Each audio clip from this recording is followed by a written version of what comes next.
ఇలా ఇవ్వమ్మా, నేను తుడుస్తాను. ఎందుకు అత్తయ్య గారు, నేను తుడుస్తాను కదా. ఈ రోజు సండే కదమ్మా, అబ్బాయి ఇంటి దగ్గర ఉన్నాడు కదా, టీవీ చూస్తున్నాడు. నువ్వు వెళ్ళి చూడు. తర్వాత చూస్తాను. పర్వాలేదమ్మా, నేను తుడుస్తానుగా, నువ్వు వెళ్ళు. సరే అత్తయ్య గారు. ఏ మూవీ చూస్తున్నారండి? ఇంకేముంది, నా ఫేవరెట్ హీరో మూవీ. అవునా, అయితే నేను చూస్తాను.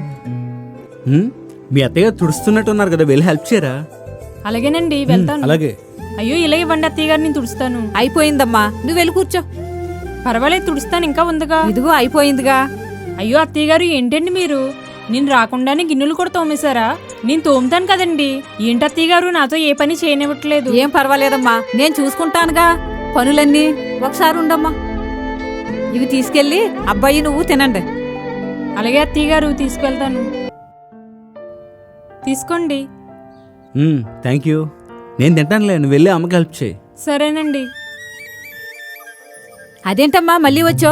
నిన్న అబ్బాయి దగ్గర కూర్చోమన్నాను కదా. మీ అబ్బాయి దగ్గరికి వెళ్తేనేమో ఆయన మీకు హెల్ప్ చేయమంటున్నారు. మీకు హెల్ప్ చేద్దామని వస్తే మీరేమో ఆయన దగ్గర కూర్చోమంటున్నారు. మీ తల్లి కొడుకుల ప్రేమ మధ్య నేను నలిగిపోతున్నాను.